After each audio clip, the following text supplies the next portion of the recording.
Imagine this. You invite your calm, respectful cousin over for a quiet week of rest. He's not just any cousin. He's a retired MMA fighter, a man who has fought in cages around the world.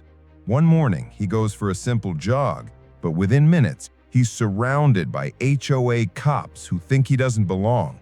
They harass him, grab him, and accuse him of crimes he didn't commit. What they didn't know was that in less than 10 seconds, my cousin was about to teach them the most humiliating lesson of their lives, and it would end up exposing the entire HOA board.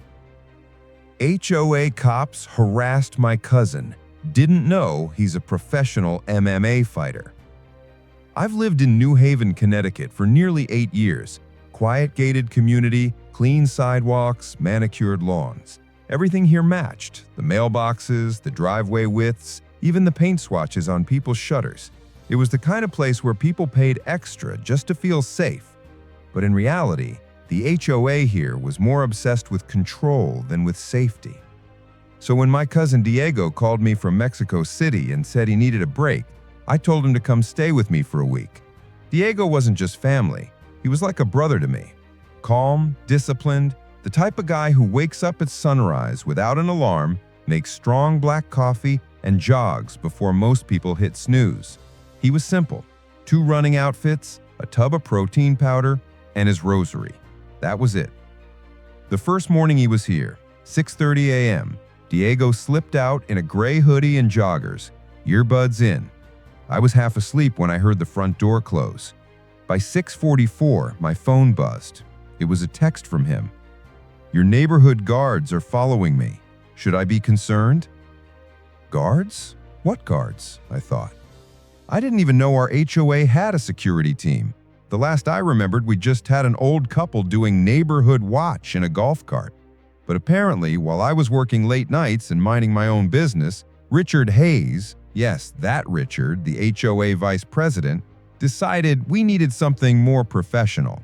So they hired 2 ex-cops, Todd and Kenny, and just like that, our quiet little HOA had its own wannabe police force.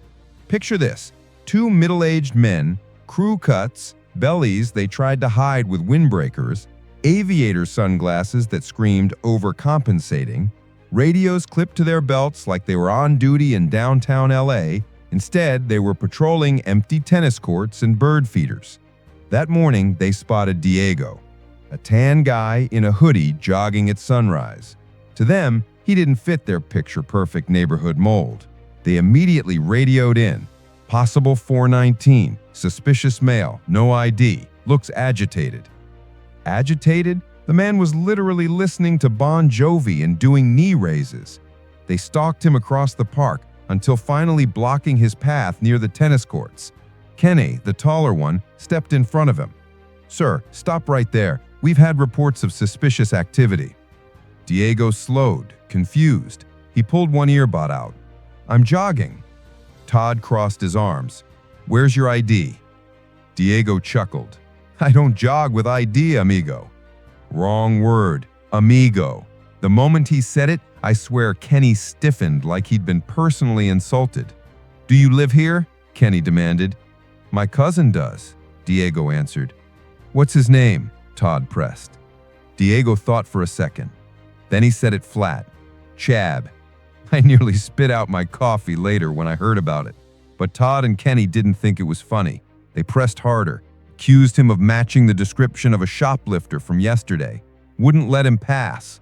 Finally, Diego smiled, a small, dangerous smile I'd only seen once before, the night he stepped into an octagon for the last time.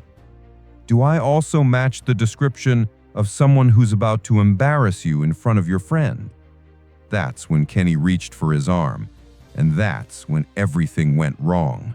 In 1 second, Diego stepped under Kenny's grab, twisted his wrist, and bent it so hard Kenny screamed and hit the ground, clutching his arm. Todd panicked and swung his clipboard like a weapon. Diego snatched it mid-swing, snapped the metal clip loose, and tossed it aside like trash. Then Carl appeared, the 3rd guard. Apparently, Richard had hired a backup. He rushed forward clumsily like a video game character.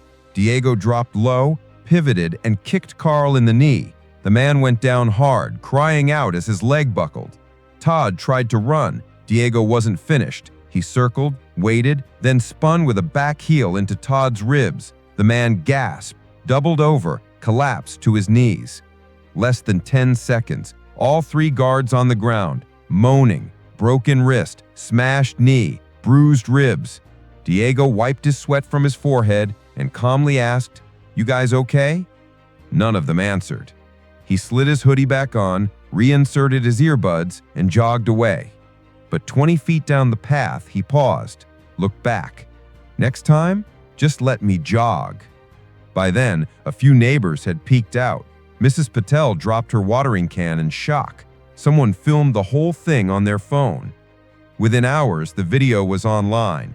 Title: HOA Cops Fail vs. MMA Jogger. By noon, it had 500,000 views. By dinner, 2 million. The fallout was instant. By lunchtime, New Haven police rolled in with Rio cruisers.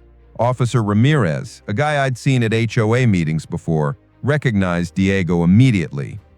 "Señor Martinez?" Ramirez said with a grin. "Or should I say, lightweight champ, 17 wins, 1 loss." Diego just shrugged. That was a long time ago. Meanwhile, the fake HOA guards were on stretchers. Kenny's wrist needed surgery. Carl couldn't walk. Todd wheezed every time he spoke. Vanessa Hayes, the HOA president, Richard's trophy wife, stormed in wearing heels and sunglasses. "My guards! My security team!" she cried. Ramirez cut her off. "Ma'am, they're under arrest for assault and impersonating officers. I suggest you call your lawyer." By evening, the HOA board was in chaos. Half of them resigned on the spot. Richard and Vanessa were left isolated. Their security force was exposed as a group of unlicensed thugs. The neighborhood erupted in laughter, memes, and celebration. Diego's video trended for days. MMA fans donated to cover the medical bills, ironically for the guards he had flattened. That night, FedEx dropped a package at my door. Inside, one of Diego's old gloves. On it, in black marker, "Next time you see a jogger, check his resume." I framed it. The next morning, Diego jogged again. Same hoodie, same earbuds, same calm stride.